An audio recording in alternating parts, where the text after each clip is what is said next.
Hello students, welcome to my channel student Adda 123। Students, आज हम पढ़ेंगे कि उपनिवेशवाद क्या है। ठीक है, यहाँ पे जो है ये जो मैं आपको जहाँ से पढ़ा रही हूँ ये नोट्स हैं और इसका पहला टॉपिक है ये उपनिवेशवाद क्या है। ठीक है, तो क्या है ये? किसी देश को उसके निवासियों पर पूर्ण या आंशिक रूप से कब्जा करने की नीति या अभ्यास और इसे आर्थिक रूप से प्रताड़ित करना। ठीक है, कोई भी जैसे कि किसी भी एक, जैसे कि मान लीजिए दो देश हैं। ठीक है, फॉर एग्ज़ाम्पल दो देश हैं, उनमें से एक जो है शक्तिशाली है। जैसे यहाँ पे ये दो देश हैं, ये देश ए है और ये बी है। ठीक है, ये कंट्री बहुत ज़्यादा पावरफुल कंट्री है और ये कमज़ोर कंट्री है। कमज़ोर मतलब कि यहाँ पे इतनी ज़्यादा एजुकेशन नहीं है, लोग एजुकेटेड नहीं है, वेल एजुकेटेड नहीं है। तो ये क्या करेगी, इस पर आंशिक रूप से कब्ज़ा कर लेगी। ठीक है, यहाँ जा के बिज़नेस करेगी।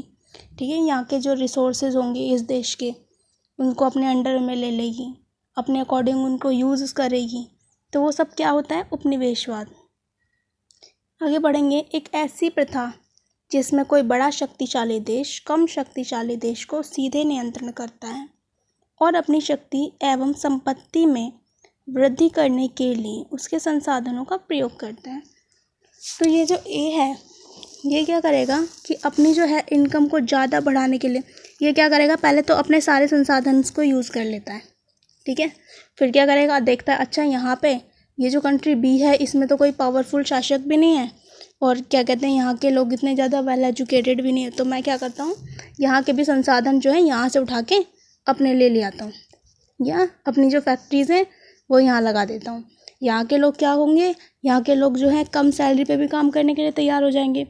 तो क्या करेगा, इस वाले देश में क्या करेगा, छोटी छोटी सी कॉलोनीज़ बसा देगा। ठीक है, ये वाला बड़े वाला देश, और फिर यहाँ से इनको कंट्रोल करेगा यहीं से बैठ के, और यहाँ पे जो भी ये अपना प्रोडक्शन करेगा और फिर वापस इधर ही लाके उसको हाईएस्ट रेट पे बेच देगा। तो इससे क्या हो जाता है, इसकी प्रोडक्शन की कॉस्ट कम हो जाती है। ठीक है, समझ में आ रहा है?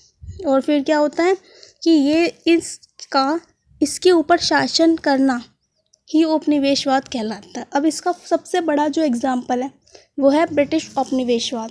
ठीक है, जो भारत के ऊपर था ब्रिटिशर्स का। तो वहाँ पे क्या होता था, ब्रिटिशर्स ने क्या कर रखा था, इंडिया को कंट्रोल में कर रखा था और वो क्या कर रहे थे, वो जो है उसके ऊपर रूल कर रहे थे और उनका मेन पर्पस क्या था, बिजनेस करना। क्या था कि इंडिया के जितने भी रिसोर्सेज हैं उन सबको अपने अंडर में लेना, उनको अपनी सेल्फ के लिए यूज़ करना, उनके रिसोर्सेज पे कंट्रोल करना, ये सभी उनका इंटेंशन था। तो ये सब क्या है, हमारा उपनिवेशवाद कहलाता है। ठीक है,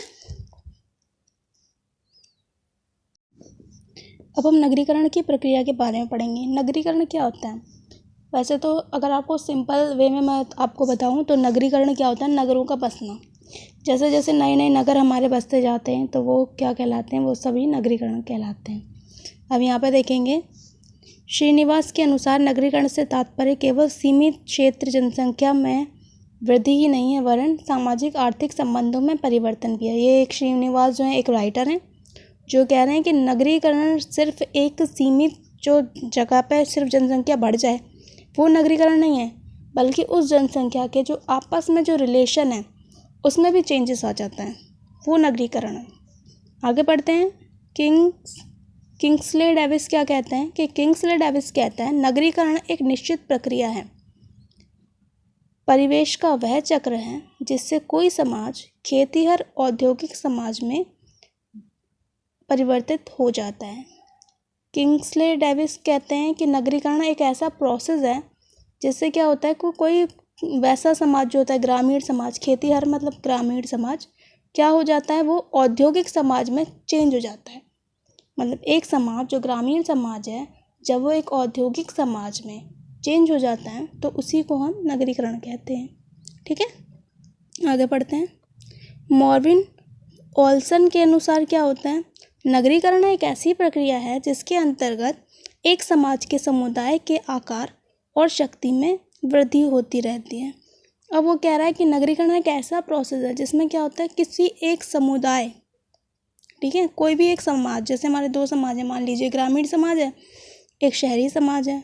तो कोई एक समाज के आकार और उसकी शक्ति में वृद्धि हो जाती है, मतलब कि शहरी समाज में आकार में वृद्धि हो जाती है, मतलब वहाँ की जनसंख्या बड़ी हो जाती है, समाज बड़ा हो जाता है, और शक्ति मतलब उनके पास बहुत सारी पावर आ जाती है। तो जब किसी एक समुदाय का आकार और शक्ति में वृद्धि हो जाती है तो वही नगरीकरण कहलाता है। तो ये थी इन तीनों ने जो जो डेफिनेशंस हमें दी हैं नगरीकरण के बारे में। ठीक है, आगे बढ़ेंगे कि अब इसकी विशेषताएं क्या क्या हैं, देखेंगे। नगरीकरण की प्रमुख विशेषताएं इस प्रकार हैं। उद्योगों का केंद्रीकरण बड़े नगरों में दृष्टिगोचर होता है। क्या इसकी नगरीकरण की विशेषता है कि जो भी हमारे उद्योग होंगे वो ज़्यादातर से सेंट्रलाइज होंगे। केंद्रीकरण मतलब सेंट्रलाइज होंगे बड़े बड़े शहरों में। आपने देखा होगा कि जितने भी बड़े बड़े उद्योग धंधे होते हैं वो सब छोटे छोटे शहरों में नहीं, तो बड़े बड़े, जितना बड़ा शहर होगा उतना ही ज़्यादा उसमें बड़े बड़े उद्योग धंधे होते हैं। सेकंड पॉइंट में देखेंगे, नगरीकरण नगर बनाने की एक प्रक्रिया है। नगरीकरण क्या है और ये नगर बनाने की प्रक्रिया। नगरीकरण का तो मेन पर्पज़ ही है कि वो नगर बनाए। ठीक है, नगरीकरण क्या होता है, जब हमारे नए नए नगर बनते जाते हैं वही नगरीकरण कहलाता है। तो क्या है नगरीकरण, एक नगर बनाने की प्रक्रिया है। थर्ड पॉइंट देखेंगे, नगरीकरण की प्रक्रिया में नए नगर बनते हैं, हाँ ठीक है, एवं महानगरों की उत्पत्ति होती है। अब क्या होता है नगरीकरण में, नए नए नगर तो बनते जाते हैं, लेकिन क्या होता है, अब कोई नगर तो ऐसा है जहाँ पे ज़्यादा लोग जा रहे हैं, कोई है बड़ा बन जाता है, जैसे फॉर एग्जांपल मुंबई। ठीक है, नगरीकरण तो है, लेकिन क्या होता है उन नगरीकरणों को मिला के एक महानगर भी तैयार हो जाता है। ये भी इसकी विशेषता है। कम स्थान में अधिक व्यक्ति निवास करते हैं। आपने देखा होगा कि अगर हम ग्रामीण समाज की बात करें तो एक बड़ा सा गांव में ज़्यादा से ज़्यादा 10-12 मकान होते हैं, वो भी इतने बड़े बड़े, और एक मकान के अंदर एक ही फैमिली रहती है। और वहीं अगर आप शहरों में देखेंगे तो एक मकान होगा, उस मकान के एक कमरे में एक फैमिली रहती होगी। यानी एक मकान के अंदर अगर 6 कमरे हैं तो उन 6 में 6 फैमिली रहती है। तो क्या हुआ, कम स्थान में अधिक व्यक्ति। तो यही हमारी नगरीकरण की विशेषता है। ठीक है, 5 पॉइंट में देखेंगे, नगरीकरण की प्रक्रिया के दौरान नगरों में निवासरत व्यक्ति नगरीय जीवन शैली को आत्मसात कर लेते हैं। 5th पॉइंट में वो कह रहा है कि जो नगरों में जो लोग रहते हैं ना, वो क्या करते हैं कि अपना जो है लाइफ स्टाइल ना उसके अकॉर्डिंग बना लेते हैं। जैसे कि फॉर एग्जांपल लेट उठना, ठीक है, और लेट नाइट जगना, सुबह देर तक सोते रहना। और जो है ग्रामीण समुदाय में तो ऐसा होता नहीं है, लेकिन क्या होता है नगरों में, और अपना जो है जिसको हम कहते हैं ड्रेसिंग सेंस भी चेंज कर लेते हैं। कोई गांव का बंदा जब यहाँ आता है तो यहाँ का जो ड्रेसिंग सेंस देखता है तो पहले तो उसको अजीब लगता है, लेकिन जब वो यहाँ रहने लग जाता है तो वो क्या हो जाता है, हैबिचुअल हो जाता है, और फिर वो खुद भी वैसे ही कपड़े पहनने लग जाता है और उसी के अकॉर्डिंग खुद को आत्मसात कर लेता है, मतलब ढाल लेता है वो। ठीक है, पॉइंट नंबर 6 पढ़ेंगे, शिक्षितों की संख्या का अनुपात ग्रामीण क्षेत्रों से अधिक होता है। इसका मतलब है कि जो शिक्षित व्यक्ति हैं वो शहरों में ज़्यादा होते हैं और ग्रामों में कम होते हैं। ठीक है, हमें पता है ये भी, ग्रामीण क्षेत्रों के लोग जो हैं ज़्यादा शिक्षित नहीं होते, हम ये सब जानते हैं। ठीक है, लेकिन शहरों में क्या होते हैं, शहरों में शिक्षित होते हैं, हर बच्चा स्कूल जाता है, तो शिक्षा का विकास शहरों में ज़्यादा है। ठीक है, गांव में कम है। अगर रेशो देखेंगे तो गांव का रेशो जो है शिक्षित व्यक्तियों का कम है और शहरों का ज़्यादा है शिक्षित व्यक्तियों का। अब इसमें देखेंगे कि भारत में जो नगरीकरण है इसके प्रभाव क्या हैं। ठीक है, अब इसका ग्रामीण समाज पे क्या प्रभाव पड़ा है हमारे नगरीकरण का, कि गांव के लोगों पर या गांव के समाज पे नगरीकरण जो हमारा हो रहा है, नगर बस रहे हैं नए नए, उसका क्या प्रभाव पड़ा है। नगरीकरण ने ग्रामीण जीवन को प्रभावित किया है। ग्रामीण लोग शहर और उद्योग उन्मुखी व्यवसायों, शिक्षा आदि सुविधाओं के लिए नगर की ओर आकर्षित हो रहे हैं। क्या हो रहा है कि लोग क्या कर रहे हैं, ये देखते हैं कि गांव में तो कोई बिजनेस नहीं हम चला पाते, या हम गांव में मान लीजिए कोई चिकित्सालय खोलेंगे तो लोग क्या करते हैं घर में ही अपनी पट्टी शट्टी कर लेते हैं, चिकित्सालय जाते ही नहीं हैं। जो ज़्यादा ही इमरजेंसी होती है तभी जाते हैं। और शहरों में क्या होता है, ज़रा सा सर में दर्द हुआ फटाफट डॉक्टर के पास, ठीक है। तो क्या होता है कि जो भी व्यवसाय कोई खोलना चाहता है तो वो ग्रामीण क्षेत्रों में इतना ज़्यादा डेवलप नहीं हो पाता जितना शहरों में हो जाता है। अब फॉर एग्ज़ाम्पल हम अगर स्कूल खोल लेते हैं तो क्या होता है, गाँव में क्या होता है, अरे पढ़ के क्या करना है इसको, तो हर कोई स्कूल तो भेजता नहीं। लेकिन वैसे ही शहरों में क्या होता है, हर बच्चा स्कूल जाता है। तो यदि कोई विद्यालय खोलना चाहता है तो गाँव के मुकाबले शहरों में ज़्यादा चलेगा। ऐसे ही कोई सा भी व्यवसाय है वो गाँव के मुकाबले शहरों में ज़्यादा चलता है। तो क्या होता है, अब जो व्यक्ति पढ़ना चाहता है तो वो देखेगा कि गांव में तो इतनी ज़्यादा ना तो स्कूल है, कॉलेज वगैरह तो है नहीं, तो पढ़ने के लिए वो क्या करता है, नगरों की तरफ चला जाता है। अब ऐसे उद्योग धंधों की बात करें तो हर बंदा देखता है कि गांव में तो कुछ है नहीं, बिजनेस करने के लिए कोई धंधा है नहीं चलाने के लिए, तो वो क्या करता है, शहरों के लिए निकल पड़ते हैं, शिक्षा के लिए निकल पड़ता है, व्यवसाय के लिए निकल पड़ता है। और नगरों की सुविधाएं, और नगरों में जो सुविधाएं वो देखता है, कैसी सुविधाएं, पानी की सुविधाएं, बिजली की सुविधाएं, शिक्षा सुविधाएं, चिकित्सा सुविधाएं, तो इनकी तरफ क्या हो रहा है, आकर्षित हो रहा है। एक ग्रामीण व्यक्ति जो है वो इनकी तरफ आकर्षित हो रहा है। नेक्स्ट पढ़ेंगे जीवन में कृत्रिमता। कृत्रिमता क्या होती है, एक फेक टाइप का लाइफ स्टाइल, ठीक है, दिखावे वाली जीवन। नगरीकरण के कारण आज जीवन में वास्तविकता नहीं रही है, ठीक है। नगरीकरण से पूर्व मानव सदा जीवन उच्च विचारों में विश्वास रखता था, लेकिन उसका झुकाव कृत्रिमता की ओर होता जा रहा है। मानव जीवन में अब कृत्रिमता आ गई है, मतलब कि फेकनेस आ गई है, दिखावा, ठीक है। चाहे वही कहते हैं ना, जैसे घर में ना हो रोटी लेकिन बाहर दिखाने के लिए बहुत कुछ हो, तो वही है। अब वह दिखावे एवं शानो शौकत में अधिक विश्वास रखने लगा है। अब क्या होता है कि जो नगरीकरण में जो व्यक्ति एक बार बस जाता है, वहाँ के लाइफ स्टाइल को अपना लेता है, तो क्या होता है, आपने देखा होगा, क्रेडिट कार्ड सबके पास होगा, डेबिट कार्ड सबके पास होगा, चाहे अकाउंट में 1 रुपया ना हो, ठीक है। और बाहर दिखाने के लिए लोग कपड़े अच्छे पहनेंगे, लेकिन चाहे घर में खाने के लिए रोटी अच्छी ना हो। तो लेकिन पहले के लोग क्या थे, वो खाने पे अच्छा ध्यान देते थे, भाई खाने के लिए अच्छा होना चाहिए। लेकिन आज के लोग क्या चाहते हैं, दिखाने के लिए अच्छा हो, तो इसी को बोलते हैं हम कृत्रिमता। सामाजिक मूल्यों में परिवर्तन। नगरीकरण के फलस्वरूप अब सामाजिक मूल्यों में परिवर्तन होने लगा है। यह नगरीकरण का एक सामाजिक प्रभाव है। व्यक्तिवादी जीवन मूल्यों में सामूहिकता की भावना में निरंतर कमी होती जा रही है। जीवन में नैतिकता और विश्वास का अभाव होने लगा है और स्वार्थ की भावना बढ़ती जा रही है। अब आगे क्या हो रहा है कि जो नगरीकरण से क्या होता है, एक सामूहिकता की भावना में कमी आती जा रही है। गांव में आपने देखा होगा कि हर बंदा, हर घर, मतलब जितने भी घर हैं वो आपस में कुछ ना कुछ रिलेटिव होंगे एक दूसरे के। लेकिन शहरों में क्या है, किसी को किसी से कोई मतलब नहीं। एक ही घर के अंदर 6 फैमिली रह रही हैं, लेकिन वो आपस में भी एक दूसरे को नहीं जानती, ठीक है। तो इसमें क्या हो रहा है, सामूहिकता की भावना में कमी आ रही है। मतलब समूहों में जो है एक हम की जो भावना होती है कि नहीं वो, और अगर कोई किसी को मार रहा है तो मारता रहे, लेकिन गांव में ऐसा नहीं होता, लोग सपोर्ट करते हैं एक दूसरे को। जीवन में नैतिकता और विश्वास का अभाव होने लगा, किसी को किसी पर भरोसा नहीं है, भाई को भाई पे भरोसा नहीं है। तो ये सब स्वार्थ की भावना है, मतलब हमें क्या, सामने वाले के साथ जो भी हो रहा है होता रहे, तो एक स्वार्थ की भावना आती जा रही है उनके अंदर, ठीक है। आगे देखते हैं धार्मिक जीवन पर इसका क्या प्रभाव पड़ा है। नगरीकरण का धार्मिक जीवन पर भी एक व्यापक प्रभाव पड़ा है। धार्मिक विश्वास, परंपरा, कर्मकांड आदि के तौर तरीके बदलने लगे हैं। अब अंधविश्वासों को बढ़ावा देने वाले तत्व समाप्त होने लगे हैं। शिक्षा की इस सहायता से अब वैज्ञानिक और तर्क प्रधान सोच विकसित होने लगी है। अब क्या होने लगा है कि एक तो अंधविश्वास जो था नगरीकरण में की वजह से, नगरीकरण में क्या है, शिक्षा का विकास हुआ है, तो एक तो अंधविश्वास ख़त्म हो गया है।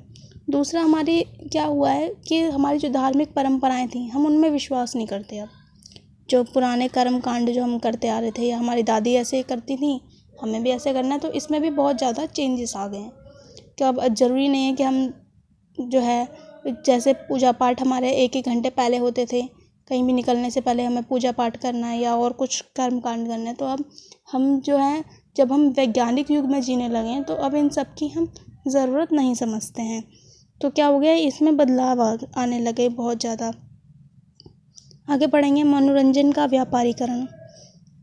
इसका मतलब क्या है कि मनोरंजन मतलब पहले जो ग्रामीण क्षेत्र थे वहाँ पे मनोरंजन कैसे होता था, लोगों का आपस में बैठ जाते थे, गप्पे हाँकते थे, लेकिन उनका पर्पस कभी भी ये नहीं था कि हम तो आपके साथ तभी बैठ के बात करेंगे जब आप हमें पैसे दोगे।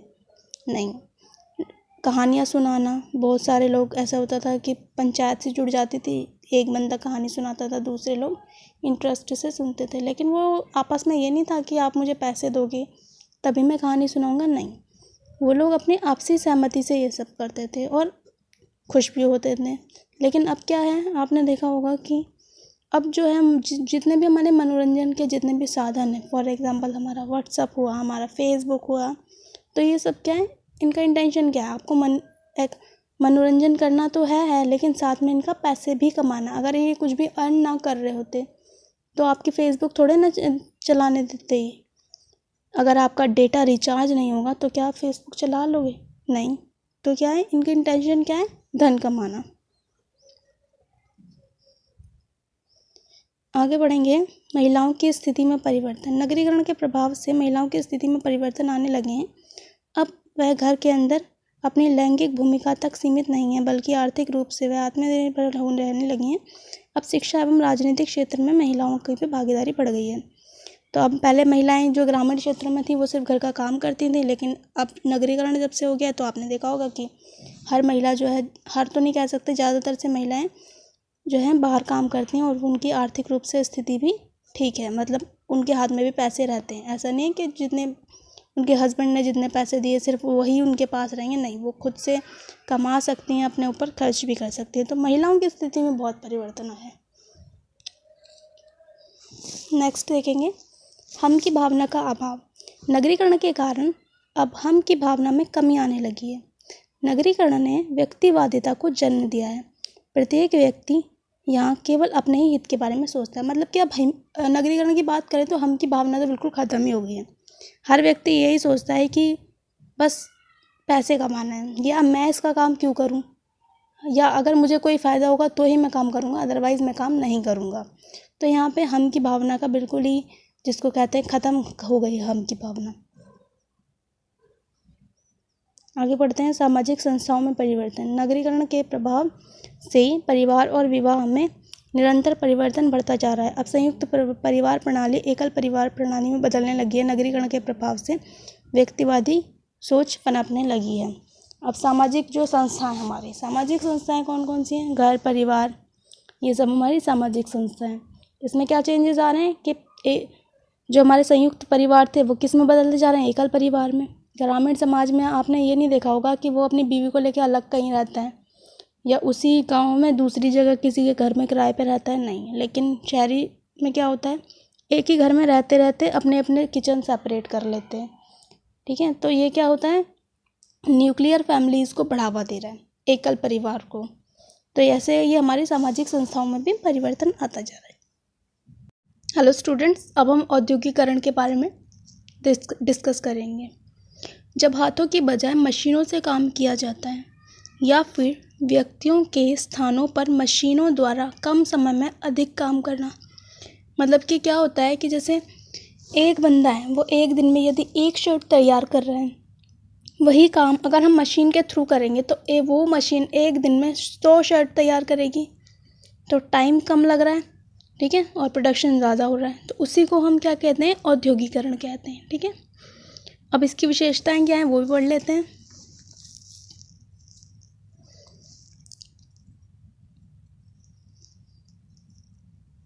औद्योगिकरण उत्पादन की एक प्रक्रिया है जिसका विकास धीरे धीरे होता है, ठीक है। औद्योगिकरण में क्या होता है, एक ऐसा प्रोसेस है जिसमें विकास धीरे धीरे होता है। ऐसा तो होता नहीं है कि हमने शुरुआत से ही जो है पहले एकदम से कोई बड़ी ट्रेन तैयार हो जाए बन के, नहीं। क्या होता है कि कुछ पुर्जे बनते हैं, फिर दूसरे पार्ट्स बनते हैं, फिर उनको आपस में जॉइंट किया जाता है, देन एक पूरी जो है ट्रेन तैयार होती है। तो उत्पादन की जो प्रोसेस है, औद्योगिकरण का जो उत्पादन की जो प्रक्रिया है, उसका विकास कैसे होता है, धीरे धीरे होता है। औद्योगिकरण के कारण राष्ट्र में नए नए उद्योगों की स्थापना तीव्र गति से होती है। अब जब किसी राष्ट्र में क्या होता है, औद्योगिकरण होने लग जाता है, तो उसमें क्या होता है, कि उद्योगों की जो स्थापना है वो तीव्र गति से होती है। आज ये उद्योग हो गया, लगा लिया, कल किसी और ने सोचा अच्छा उसका भी काम हो सकता है तो दूसरा उद्योग स्थापित कर लिया। तो क्या होता है, जब औद्योगिकरण का प्रोसेस स्टार्ट हो जाता है तो धीरे धीरे क्या होता है, नए नए उद्योग धंधे हमारे स्टार्ट होने लग जाते हैं। पॉइंट नंबर 3 देखेंगे, औद्योगिकरण मानवीय शक्ति की अपेक्षा मशीनी शक्ति पर बल देती है। औद्योगिकरण क्या होता है, वो मशीनों पर ज़्यादा बल देती है। औद्योगिकरण होता है क्या, उद्योग धंधे, तो वहाँ पे क्या उद्योग धंधे में क्या होता है, मशीनरी होती है सारी। तो क्या होता है, वो हाथ से बनी चीज़ों के बजाय मशीन से बनी चीज़ों पर ज़्यादा वहाँ पे बल दिया जाता है। औद्योगिकरण में मशीनों का संचालन कोयला, खनिज तेल, विद्युत शक्ति द्वारा किया जाता है। और यहाँ पे मशीनें कैसे चलती हैं उद्योगों में, कोयले से, खनिज तेलों से, विद्युत शक्ति मतलब बिजली से, इनके थ्रू ये चलती हैं। औद्योगिकरण की प्रमुख विशेषता श्रम विभाजन और विशिष्टीकरण है। औद्योगिकरण की एक मोस्ट इम्पॉर्टेंट विशेषता क्या है कि श्रम विभाजन।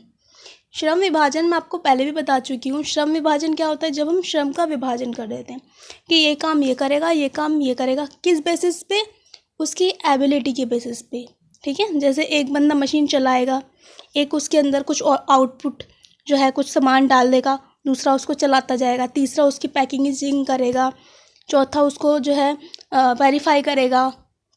तो अलग अलग बंदों को अलग अलग काम दे देना ही हमारा श्रम विभाजन है। विशिष्टीकरण क्या होता है, एक स्पेशल विशिष्टीकरण का मतलब होता है एक उसमें स्पेशलाइजेशन हो जाना, ठीक है, वही हमारा विशिष्टीकरण है, मतलब एक विशेष तरीके का। आगे बढ़ते हैं। औद्योगिकरण तीव्र गति से सस्ते और बड़े पैमाने के उत्पादन पर बल देता है। अब औद्योगिकरण से क्या होता है कि यहाँ पे जब हमारा जो चीज़ें बन के तैयार होती हैं वो थोड़ी सी सस्ती होती हैं। कैसे सस्ती होती हैं, जैसे मैंने आपको अभी शर्ट का एग्जांपल दिया था, एक बंदा एक दिन में एक शर्ट तैयार करता है और एक मशीन एक दिन में 100 शर्ट तैयार करती है। तो क्या हो जाएगा कि अगर एक बंदा एक दिन में एक शर्ट तैयार करेगा तो उसकी कॉस्ट कितनी पड़ जाएगी, मान लो बनाने की 1 रुपया, और जब वो शर्ट मशीन के थ्रू बनेगी तो जब वो इकट्ठी 100 शर्टें तैयार होंगी ना, तब एक शर्ट की कॉस्ट जो है 1 रुपया ना आके 50 पैसे या 25 पैसे ही आएगी, ठीक है। तो क्या होता है, यहाँ पे कॉस्ट जो है सस्ती हो जाती है, क्योंकि मशीनरी क्या करती है, उत्पादन ज़्यादा करती है, ठीक है। क्यों, मशीन तो थकती भी नहीं है, इंसान तो थकता भी है, पानी भी पीता है, खाना भी खाता है, लेकिन मशीन क्या है, उसको तो जितना चलाओगे उतने चलेगी। दिन चलाओगे दिन चलेगी, रात चलाओगे रात चलाएगी, दिन रात चलाते रहोगे चलती रहेगी, ठीक है। वो ये तो नहीं कहेगी नहीं मैं थक गई हूँ अब मैं काम नहीं करूँगी। तो क्या होता है कि औद्योगिकरण से क्या होता है, बड़े पैमाने पर उत्पादन होता है और सस्ता होता है। औद्योगिकरण की प्रमुख विशेषता नवीनतम वैज्ञानिक विधियों और उत्पादन की नवीनतम तकनीक के प्रयोग पर बल देता है। अब औद्योगिकरण क्या करता है कि जितनी भी नई से नई टेक्निक्स आ रही है ना प्रोडक्शन की, उनको यूज़ करता है, वो उनका प्रयोग करता है। नई नई कहीं से मान लीजिए फ्रांस ने कुछ बनाया, फिर वहाँ से उसकी टेक्निक ले ली, यहाँ पे फिर हमने अपना उद्योग स्थापित कर लिया, वो इसी टेक्निक को हम यहाँ पे फॉलो कर रहे हैं। तो क्या होता है, नई नई टेक्निक्स का यहाँ पे नई नई टेक्निक्स पे बल दिया जाता है औद्योगिकरण के अंदर। औद्योगिकरण प्राकृतिक संसाधनों के अधिकतम तथा योजनाबद्ध दोहन पर बल देता है। अब औद्योगिकरण क्या है, जो हमारे संसाधन होते हैं उनका क्या करता है, वो दोहन करता है, ठीक है। औद्योगिकरण प्राकृतिक संसाधनों के अधिकतम तथा योजनाबद्ध दोहन पर बल देता है। औद्योगिकरण क्या करता है, जितने भी हमारे प्राकृतिक संसाधन हैं उनका ज़्यादा से ज़्यादा प्रयोग तथा उनके प्रयोग योजनाबद्ध मतलब एक प्लानिंग के थ्रू, जैसे उनका दोहन मतलब डबल यूज़ कर लें, एक संसाधन है उसका डबल यूज़ कर लें, उस पर भी बहुत ज़्यादा बल देता है। जैसे फॉर एग्जांपल हो गया कि एक तो वाटर हो गया, पीने के काम हो गया, अब वाटर हमारा बिजली बनाने के भी काम आता है, तो दोहन के प्रयोग पर वो बल देता है। औद्योगिकरण के फलस्वरूप प्रति व्यक्ति आय और राष्ट्रीय आय में वृद्धि होती है, जो कि आर्थिक विकास की परिचायक है। तो अब क्या होता है, जब औद्योगिकरण होगा तो ऑब्वियस सी बात है लोगों को जॉब्स भी मिलेंगी, उससे क्या होगा, वो हमारे आर्थिक विकास में परिचायक भी होगा। नेक्स्ट देखते हैं, औद्योगिकरण राष्ट्र के सामाजिक और आर्थिक ढांचे में आमूल-चूल परिवर्तन करता है। ये भी ठीक है। औद्योगिकरण से क्या होता है कि हमारे राष्ट्र का जो आर्थिक ढांचा है, ज़्यादा से ज़्यादा हमारे देश में उद्योग धंधे स्थापित होंगे, लोगों की आर्थिक स्थिति ठीक होगी। अब लोगों की आर्थिक स्थिति ठीक होगी तो राष्ट्र की भी ठीक हो जाएगी, लोगों को क्योंकि जॉब्स मिल जाएंगी। ठीक है। औद्योगिकरण के कारण वैज्ञानिक दृष्टिकोण विकसित होने से प्राचीन मान्यताएं ध्वस्त हो जाती हैं। अब क्या है कि औद्योगिकरण में जो हम वैज्ञानिक टेक्निक का यूज़ करते हैं, उसके विकसित होने से क्या हो रहा है कि हमारी प्राचीन मान्यताएं वो ध्वस्त हो जाती हैं। जैसे कि फॉर एग्ज़ाम्पल, पहले जब हम कपड़ा बुनते थे वो हाथ से बुनते थे तो उसकी क्वालिटी होती थी कुछ ना कुछ। अब क्या होता है, खट खट कर मशीन से कपड़ा बुन जाता है, लेकिन उसकी कुछ भी इतनी क्वालिटी नहीं होती है। तो उससे क्या हो रहा है कि जो हमारी पुरानी मान्यताएं वो ध्वस्त हो जाती हैं। औद्योगिकरण पूंजीवाद का जनक है। इसके फलस्वरूप श्रमिक और पूंजीपति वर्ग जन्म लेते हैं। औद्योगिकरण क्या है कि वो पूंजीवाद को जन्म देता है। ठीक है।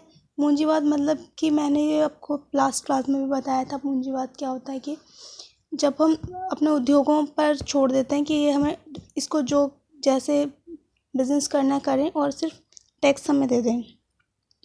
इसके बाद क्या होता है, इसमें मैंने आपको बताया था 2 वर्ग जो है बन जाते हैं, एक श्रमिक वर्ग और एक पूंजीपति।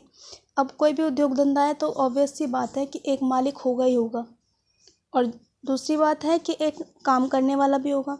तो अब 2 वर्गों का निर्माण ऑटोमेटिकली हो जाता है, एक मालिक वर्ग और एक श्रमिक वर्ग। नेक्स्ट देखते हैं, औद्योगिकरण की एक प्रमुख विशेषता राष्ट्रीय व्यापार और उद्योग में होने वाली भारी वृद्धि है। अब क्या होता है कि जब उद्योग धंधे स्थापित हो जाएंगे तो वो क्या करेंगे, राष्ट्रीय व्यापार को भी सपोर्ट करेंगे, क्योंकि वो स्टेट टू स्टेट रहेंगे। तो फिर वो क्या करेंगे, वो राष्ट्रीय व्यापार को भी में भी भारी वृद्धि होने लग जाएगी। नेक्स्ट देखते हैं 11 में, औद्योगिकरण का क्षेत्र अंतर्राष्ट्रीय बाजार होने के कारण यह अंतर्राष्ट्रीय संबंधों की स्थापना करने में भी सक्षम होता है। अब ये जो उद्योग धंधे हैं ये सिर्फ स्टेट लेवल पे रह के या नेशनल लेवल पर ना रह के इंटरनेशनल लेवल के भी हो जाते हैं। कुछ उद्योग धंधे क्या होता है, एक कंट्री जो है दूसरी कंट्री में इस्टेब्लिश कर देता है, तो क्या होता है वहाँ पे अंतर्राष्ट्रीयता आ जाती है बाज़ारों के अंदर। बहुत सारी, जैसे हम देखते हैं फॉर एग्ज़ाम्पल, बहुत सारी कंपनी हमारी मोबाइल्स की हैं तो वो लगी हुई तो इंडिया में है, लेकिन क्या है, बाहर की कंपनी। बहुत सारी कंपनीज़ हैं, बहुत मुझे इतना याद नहीं है, लेकिन बहुत सारी कंपनीज़ हैं मोबाइल की, तो बहुत सारी हैं। ऑटोमोबाइल्स कंपनीज़ भी बहुत सारी हैं हमारी जो बाहर की कंपनी है, लेकिन यहाँ पे भी उनके जो है काम चलता रहता है। तो ये क्या करती है, एक इंटरनेशनल को बढ़ावा देती है और उसकी स्थापना करने में भी सक्षम होती है। नेक्स्ट पॉइंट देखेंगे, औद्योगिकरण के कारण राष्ट्र को समूचा विनिर्माण उद्योग तथा अर्थव्यवस्था को परिवेश परिवर्तन हो जाता है। औद्योगिकरण से क्या होता है कि वो पूरे समूचे राष्ट्र को विनिर्माण मतलब कि एक नया निर्माण करता है। उद्योग धंधे हमें एक नया राष्ट्र बनाने में जो है बहुत हेल्प करते हैं। और क्या होता है, हमारी जो अर्थव्यवस्था है, हमारी अर्थव्यवस्था हमारे उद्योग धंधों पे ही डिपेंड रहती है, और उसमें भी वो परिवर्तित कर देता है। कौन, हमारे उद्योग धंधे जो होता है। औद्योगिकरण हमारी अर्थव्यवस्था को भी जो है अफेक्ट करता है और हमारे समूचे निर्माण में भी हमारी हेल्प करता है। अब देखते हैं कि औद्योगिकरण का हमारे समाज पर क्या क्या प्रभाव पड़ता है। तो पहला है हमारा यहाँ पे कि संयुक्त परिवार की प्रथा का विघटन। मतलब कि पहले भी आया था आपका नगरीकरण में, ये जो है क्या होता है कि यहाँ पे औद्योगिक जैसे जैसे उद्योग धंधे स्थापित होते जाते हैं। अब उद्योग धंधे गाँव में तो इतनी जल्दी नहीं स्थापित हो पाते हैं, शहर में होते हैं। तो गाँव के लोग क्या करते हैं, शहर भागने लग जाते हैं, शहरों की तरफ भागते हैं। वहाँ पर क्या होता है, छोटी छोटी कॉलोनी बस जाती है और वहाँ पे जो है छोटे छोटे से परिवार रहने लग जाते हैं। तो क्या होने लग जाता है, वहाँ पे संयुक्त परिवारों का विघटन होने लग जाता है।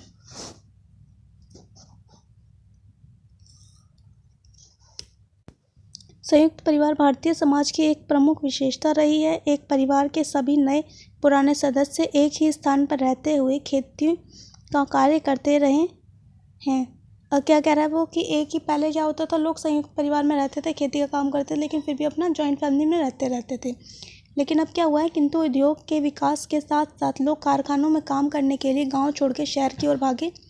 एक ही परिवार का कोई सदस्य कहीं पहुँच गया, कोई कहीं पहुँच गया, कारखाने में, मजदूर कॉलोनी में या अन्य छोटे छोटे आवासों में लोग जा बसे, जहाँ मुश्किल से एक छोटे से परिवार का ही गुजारा होता है।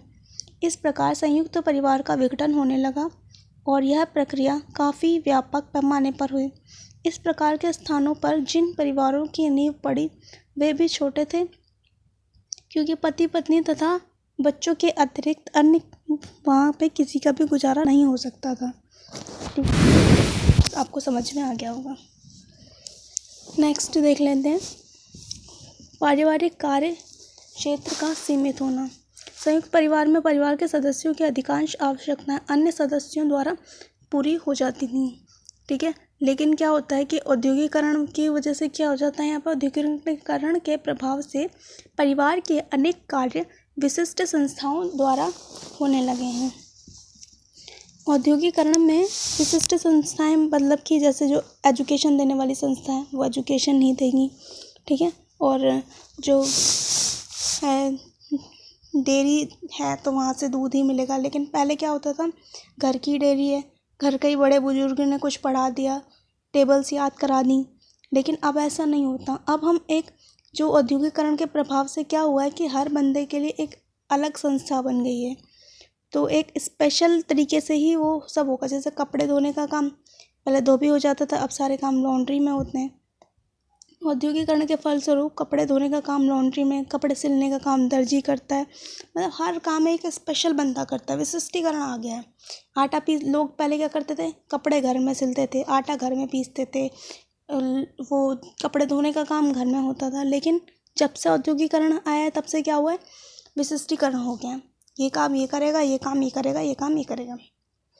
खेत जोतने, बोने, काटने, मोड़ने का काम विभिन्न मशीनों से होने लग गया है।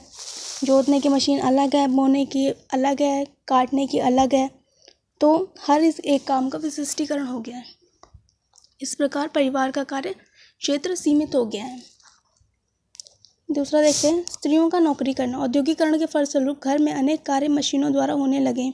स्त्रियों के पास समय बचने लगा। अब क्या हो गया है, औद्योगिकरण में सारे काम मशीन से हो जाते हैं। आटा मशीन से पिस जाता है, कपड़े मशीन में धुल जाते हैं, और क्या काम रह गया हमारा, सिलने का काम। तो वो तो घर में कोई लेडी सिलती नहीं है, वो बाहर टेलर से सिलवा लेती है। अब लोग स्त्रियों, पहले तो जो लेडीज़ थी वो इन्हीं में बिज़ी रहती थी, पूरा दिन निकल जाता था। लेकिन अब क्या है, उनके पास टाइम बचने लग गया। तो क्या हुआ, अतः महंगाई का अभाव से ग्रस्त, और महंगाई भी इतनी हो गई, आमदनी बढ़ाने के लिए स्त्रियों ने क्या किया, नौकरी करने लग गई। औद्योगिकरण के फलस्वरूप सघन कॉलोनी में रहने के कारण पर्दा प्रथा भी कम हो गई। अब क्या है, जब लेडीज़ कॉलोनीज़ में रहने लग गई, नौकरी पे जाने लग गई, तो अब इससे क्या हुआ, हमारी पर्दा प्रथा भी चली गई।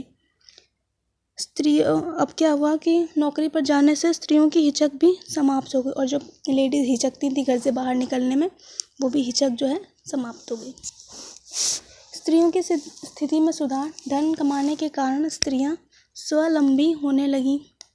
अपने पैरों पर खड़े होने के कारण उनमें आत्मविश्वास बढ़ा, वे अधिक स्वतंत्र हुई, उनमें शिक्षा का प्रसार हुआ, और इस प्रकार उनकी स्थिति में सुधार हो गया, ठीक है। विवाह के रूप में परिवर्तन। अब ये विवाह, औद्योगिकरण से हमारे विवाह रूप में क्या परिवर्तन आए हैं। पहले धर्म विवाह होते थे, जो कि संयुक्त परिवार में बुजुर्गों के द्वारा ही किए जाते थे। औद्योगिकरण के प्रभाव से प्रेम विवाह होने लगे। अंतर्जातीय विवाहों की संख्या बढ़ी, क्योंकि सघन औद्योगिक बस्तियों में युवक युवतियों के संपर्क बढ़े। पहले क्या होता था, लड़के लड़कियों से नहीं मिलते थे, और अब क्या हुआ कि वो उनके साथ ही काम करने लग गए, लड़के और लड़कियां। तो फिर क्या हो, संपर्क बढ़ गया। तो अब ये क्या, प्रेम विवाह को ये क्या करने लग गया, ये सपोर्ट करने लग गया। तथा बड़े बुजुर्गों के नियंत्रण का अभाव। और क्या हुआ, बड़े बुजुर्गों का नियंत्रण भी छूट गया अपने छोटे बच्चों से।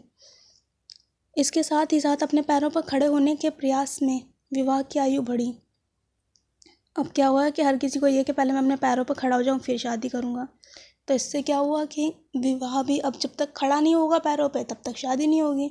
अब ज़रूरी तो है नहीं कि वो बच्चा जो है 15 साल पूरे करते ही पैरों पे खड़ा हो जाए, नहीं, हो सकता है 22 साल में नौकरी लगी, हो सकता है 25 में लगी।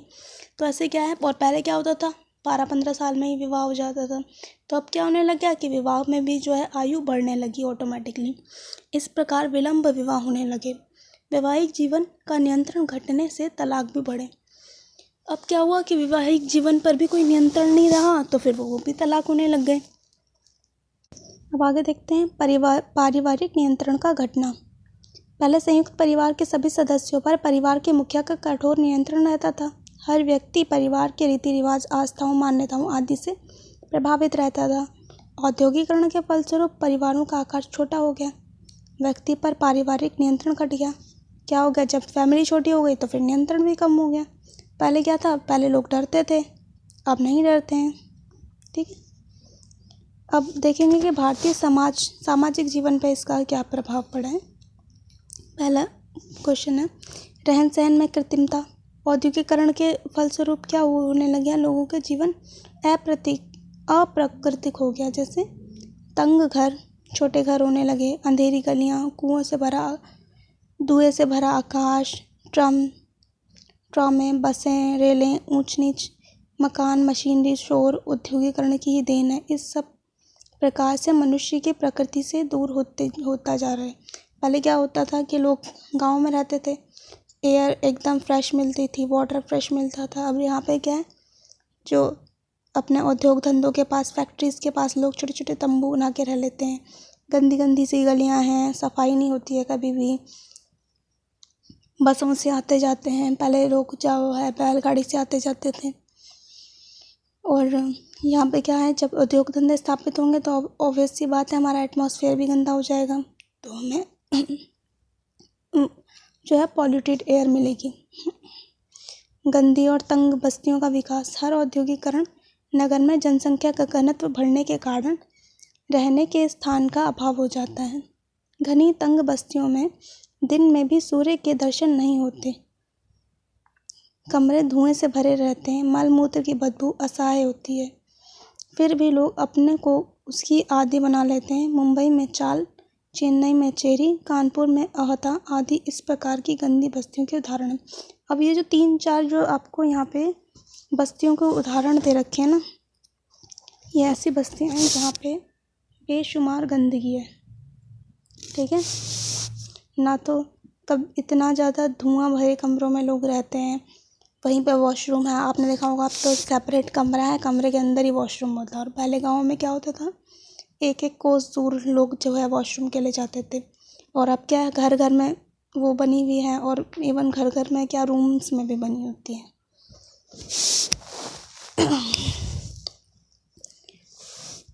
नेक्स्ट आगे पढ़ेंगे, जाति प्रथा का कमज़ोर होना।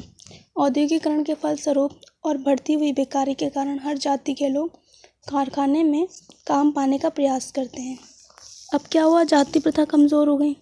ठीक है, अब क्या हुआ, कारखाना है तो वो ये नहीं देखता कि ये पंडित का है बच्चा या फिर नीची कास्ट का है।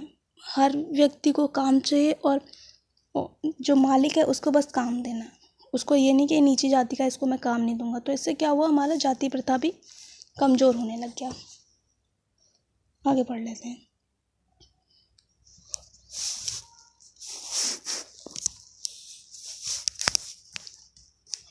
नैतिकता का ह्रास। ठीक है, मशीनों के बीच काम करते करते मनुष्य की संवेदनशीलता लोप हो जाता है। उसमें अपने बांधवों के प्रति सद्भावना का लोप होने लग जाता है। कारखानों में काम करने वाले व्यक्ति स्वार्थी प्रिय हो जाते हैं और अपने मूल्यों के प्रति आस्था समाप्त हो जाती है।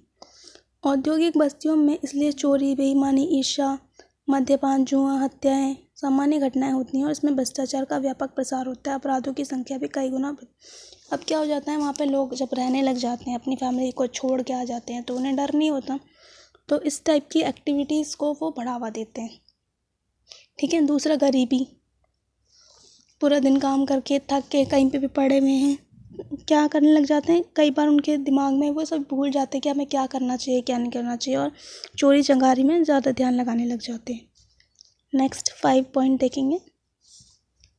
प्रतिद्वंद्वादिता का संघर्ष। उद्योग में अस्वस्थ प्रतिद्वंद्वितावाद के कारण पारस्परिक संघर्ष उत्पन्न हुआ है, जिससे प्रभावित होकर एक व्यक्ति दूसरे का गला काटने से भी नहीं चूकता। अब इसमें क्या हुआ है, हम देखते हैं कि इतना कंपटीशन हो गया कि बस दौड़ में लोग लगे हुए हैं, एक से अच्छा बनना चाहते हैं, हर कोई एक दूसरे से और अच्छा करना चाहता है। तो उसमें क्या है कि अगर किसी का गला भी काटना पड़े तो वो तैयार रहते हैं।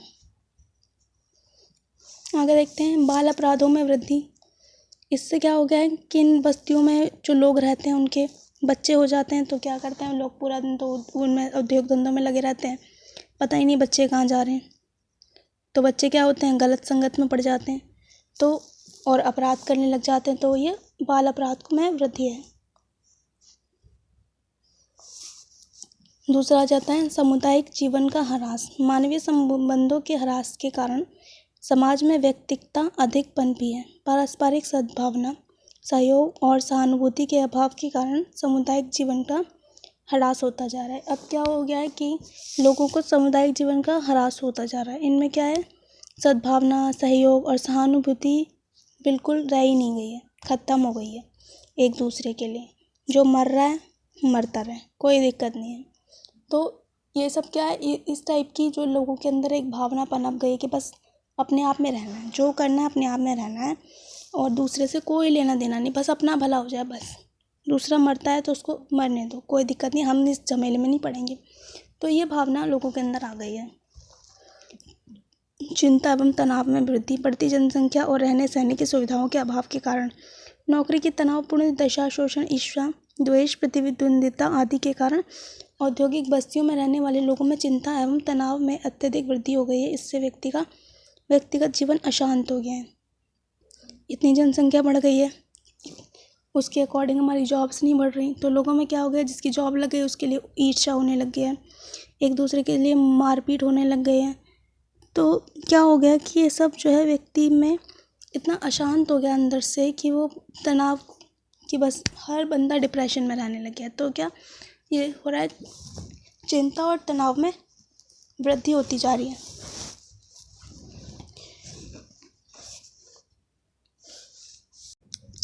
अब भारतीय आर्थिक जीवन पर प्रभाव देखेंगे इसका जो है आर्थिक जीवन मतलब पैसों से रिलेटेड जो हमारा जीवन है उस पर क्या प्रभाव पड़ा। तो पूंजीवाद का बड़े बड़े उद्योग चलाने के लिए अत्यधिक धन की आवश्यकता होती है। अब इसमें क्या होता है कि जब भी कोई बड़े बड़े उद्योग धंधे हमें चलाने होते हैं तो ऑब्वियस सी बात है उसके लिए हमें पैसों की ज़रूरत होगी। और पैसे कहाँ से मिलते हैं, या तो गवर्नमेंट से मिलेंगे या तो पूंजीपतियों से मिलेंगे। तो क्या होता है, अब कोई उद्योग धंधा लगेगा, चलेगा तो उससे कुछ ना कुछ लाभ भी कमाया जाएगा। तो वो लाभ तो जो है श्रमिक वर्ग के हिस्से में तो आता नहीं है, वो मालिक वर्ग के हिस्से में आता है। तो इससे क्या होता है, एक वर्ग जो है अमीर से अमीर हो जाता है और श्रमिकों का शोषण भी होता जाता है। उनसे दिन रात काम भी कराया जाता है। उनको क्या मिलता है, बस सैलरी मिलती है। वो 12 घंटा काम करे तो भी उतनी, 14 घंटे काम करे तो भी, मन से काम करे तो भी उतनी मिलेगी और बिना मन के काम करेंगे तो भी उतनी मिलेगी। तो क्या होता है, इससे पूंजीवादी वर्ग जो है वो उसको और ज़्यादा आगे बढ़ने के लिए सपोर्ट मिल जाता है। पॉइंट नंबर 2 देखेंगे, बड़े पैमाने पर उत्पादन एवं व्यापार। अब इससे क्या होता है, जब उद्योग धंधे हमारे खुल जाते हैं तो क्या होता है, ये अब ऐसा नहीं कि छोटे पैमाने पे हों, बड़े बड़े पैमानों पर भी फिर व्यापार होने लग जाता है। नए नए कारखाने खोले जाते हैं, कई चीज़ों का निर्माण किया जाता है। एक चीज़ का निर्माण करने के लिए एक जो है मशीन बनाई गई तो उसी से रिलेवेंट दूसरे को बनाने के लिए दूसरी मशीन का निर्माण किया गया। जैसे फॉर एग्जांपल अगर हमें एक कार बनानी हो तो टायर किसी और कंपनी बनाएगी, मिरर कोई और बनाएगी, स्टीरियो कोई और बनाएगी, आउटर बॉडी कोई और बनाएगा और इनर बॉडी कोई और बनाएगा। और इससे क्या हुआ, ऐसा नहीं है कि सब कुछ हमें यहीं मिल जाए, कुछ ना कुछ आयात भी करना पड़ेगा। जब हम आयात करेंगे तो कुछ चीज़ें ऐसी भी होंगी जो यहाँ पे बहुत अच्छे से हम बना सकते हैं तो हम उसका निर्यात भी करेंगे। तो इस प्रकार से क्या हो गया, एक तो ये इससे बड़े पैमाने में उत्पादन को जो है बढ़ावा मिल गया और दूसरा आयात निर्यात के मार्ग भी खुल जाते हैं।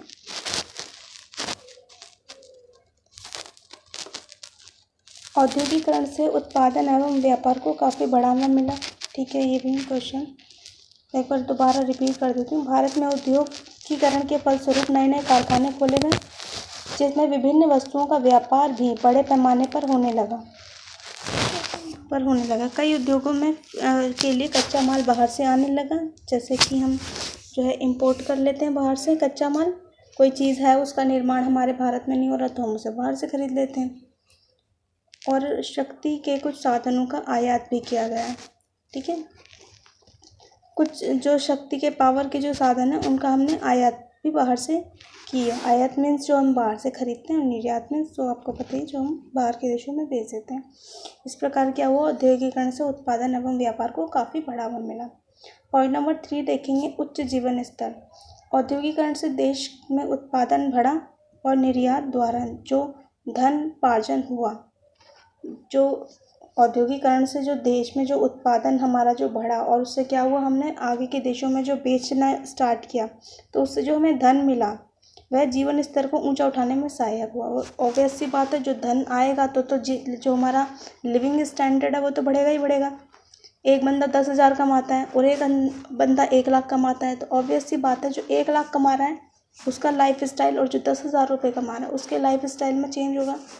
तो जितने ज़्यादा हमारे देश के उद्योग धंधे बढ़ेंगे उतना हमारी इनकम पर फ़र्क पड़ेगा, हमारी नेशनल इनकम बढ़ेगी, हमारा देश ज़्यादा उन्नति करेगा। तो जब देश उन्नति करेगा तो नागरिक भी उन्नति करेगा। हमारे देश में स्वतंत्रता प्राप्ति के बाद जो तीव्र गति से औद्योगिक विकास हुआ उससे देशवासियों के जीवन स्तर में कुछ ना कुछ वृद्धि तो हुई ही है। अब क्या है, जो हम अगर आज़ादी से पहले की बात करें तब जितना भी बेनिफिट होता था ब्रिटिशर्स ले लेते थे। लोगों के पास इतना भी नहीं होता था कि जो टैक्स चुकाने के बाद अपना 2 वक्त की रोटी भी खा लें। लेकिन जब ब्रिटिशर्स चले गए उसके बाद जो औद्योगिकरण हुआ उससे हमारे देश में, हालांकि बहुत ज़्यादा तो नहीं कह सकते कि हमारी जो कंट्री है वो बहुत ज़्यादा अच्छी हो गई है एकदम, लेकिन जो है फिर भी बहुत ज़्यादा इफ़ेक्ट पड़ा है उससे। कुछ ना कुछ इंक्रीमेंट ही हुआ है, कुछ भी ज़्यादा कम नहीं हुआ, हमेशा उससे वृद्धि ही हुई है। हमारा जीवन स्तर तब के अकॉर्डिंग अब बढ़ा ही है और बढ़ता जा रहा है। ठीक है, पॉइंट नंबर 4 पढ़ेंगे, श्रम विभाजन एवं विशिष्टीकरण। श्रम विभाजन और विशिष्टीकरण वैसे मैं आपको बता चुकी हूँ ऑलरेडी। कुटीर उद्योगों में तो उद्योग खोलने वाले व्यक्ति सभी काम स्वयं कर लेता है। जो छोटे मोटे जो उद्योग होते हैं उसमें क्या होता है, जैसे मान लो डोने बनाना हो गया, प्लेट्स बनाना हो गया, तो इसमें क्या होता है, एक ही व्यक्ति दोनों की प्लेट्स काट भी लेता है कैंची से, उनको उसमें मशीन में डाल भी देता है और निकाल भी देता है। मतलब 2-3 टाइप के स्टेप होते हैं, वो एक ही बंदा कर लेता है। किंतु बड़े उद्योगों में, कारखानों में काम कई भागों में बांट दिया जाता है। लेकिन जो बड़े बड़े कारखाने होते हैं वहाँ ऐसा नहीं होता। जैसे फॉर एग्जांपल कोई कार बनाने की कोई फैक्ट्री है जहाँ पर कार बन रही है, यहाँ पर और कोई अच्छी चीज़ें बन रही है, बड़ी बड़ी चीज़ें बन रही हैं, तो वहाँ पे ऐसा नहीं होता कि एक ही बंदा जो है कार के शीशे भी बना रहा है, एक ही बंदा टायर भी बना रहा है। नहीं, वहाँ पे क्या होता है, काम को अलग अलग बांट देते हैं, विभाजीकरण कर देते हैं। और क्या होता है, उन्हें विशिष्ट प्रशिक्षण प्राप्त व्यक्ति अत्यधिक तीव्र गति से और दक्षता से करते हैं। कुछ व्यक्ति क्या करते हैं, उसी में जो है दक्षता प्राप्त कर लेते हैं। दक्षता होता है मतलब स्पेशलिटी होती है उनके अंदर उस काम को करने के लिए। जैसे आपने सुना होगा कि इंजीनियरिंग में अलग अलग पार्ट होते हैं, कोई मैकेनिकल इंजीनियरिंग होता है, कोई सिविल इंजीनियरिंग होता है। तो हर बंदा क्या होता है, वो उसके काम को अलग से कर सकता है, मतलब अच्छे से कर सकता है। सीधे शब्दों में अगर मैं आपको बताऊं तो जब एक व्यक्ति किसी एक कार्य को करने में निपुण हो जाता है तो क्या होता है कि वो उसको फिर जल्दी जल्दी कर लेता है। ठीक है, ऐसे ही हमने अपनी कंपनी में 3-4 मजदूर रख दिए, एक टायर बनाने में निपुण है, एक में मिरर बनाने में निपुण है और एक आउटर बॉडी तैयार करने में। तो क्या होता है, उससे क्या होता है, काम जो है एक तो दक्षता से होता है, दक्षता मतलब सफाई से होता है, अच्छे से होता है, और दूसरा क्या होता है, तीव्र गति से होता है। तो बड़े बड़े उद्योग धंधों में क्या होता है कि हर कामों का ना श्रम विभाजन कर देते हैं कि ये काम ये करेगा, ये काम ये करेगा, ये काम ये करेगा। और जिनको ये काम दिया जाता है वो सब क्या होते हैं, खुद उस काम को करने के लिए विशिष्ट होते हैं। कुछ स्पेशल डिग्री होल्डर्स होते हैं वो, जिनको वही काम करना आता है और बहुत अच्छे से करना आता है, उनको वो काम दिया जाता है। ठीक है, नेक्स्ट पढ़ते हैं, काला धन, चोरी बजारी एवं आयकर की चोरी। उद्योगीकरण के साथ साथ लोगों की आमदनी बढ़ी है, आमदनी पर कर देना होता है, इसलिए उत्पादन ही छिपा लिया जाता है। इस प्रकार कुल आमदनी के एक अंश आयकर की चोरी की जाती है। अवैध रूप से दबाए हुए उत्पादन की वस्तुओं की बिक्री करके चोर बाजारी पनपती है। भारत में यह सभी कुछ हो रहा है। ये कह रहा है कि जब कोई बड़ा उद्योग धंधा हो जाता है तो इसमें क्या होता है कि कुछ जितनी भी आपकी अर्निंग है उसमें क्या होता है, एक छोटा सा पार्ट जो है हम कर के रूप में गवर्नमेंट को देते हैं, लेकिन क्या होता है आमदनी पे देते हैं। और इसमें क्या होता है कि लोग अपनी आमदनी छुपा देते हैं। मान लीजिए कोई 1 लाख रुपए जो है उसकी आमदनी है, तो वो 1 लाख शो ना करके 80,000 रुपये शो करेगा, जिससे क्या होगा कि वो जो 20,000 रुपये बचे हैं उससे वो कर मुक्त हो जाएगा। वो उसको छुपा लेगा, चोरी कर लेगा उस आमदनी के, कि अब वो 80,000 पे कर देगा, 20,000 को शो नहीं करेगा। तो ये होता है काला बाजारी। ठीक है, आगे बढ़ते हैं। क्वेश्चन नंबर 4, अंग्रेजों ने भारतीय गांवों का अध्ययन क्यों करवाया था? ये क्वेश्चन नंबर 4 है। अंग्रेजों ने भारतीय गांवों का अध्ययन इसलिए करवाया था क्योंकि अंग्रेज भारत में लंबे समय तक राज करना चाहते थे। उन्होंने सोचा था कि अगर भारत का पर राज करना है तो भारत की जाति व्यवस्था, भारत की भूमि व्यवस्था को समझना अति आवश्यक है, क्योंकि भारत एक गांव का देश है। उसने क्यों भारतीय गांव का अध्ययन करवाया था? इसलिए क्योंकि एक तो भारत उस टाइम पे क्या थे, लोग ज़्यादातर ग्रामीण थे, और ग्रामीण लोगों का काम क्या होता है, खेती बाड़ी करना। और गांव में आपने देखा होगा जाति व्यवस्था का तो बोलबाला होता ही होता है। तो अब उन लोगों पर रूल करने के लिए ज़रूरत है कि हम उन लोगों को समझें, तभी तो उन पर रूल कर पाएंगे। जब हमें समझ में ही नहीं आएगा उनकी व्यवस्था किस टाइप की है, तो एक बंदे पर रूल करने के लिए हमें पहले उसके बारे में जानना आवश्यक होता है। इसलिए अंग्रेज़ों ने क्या किया था, भारत के गाँव का अध्ययन किया था।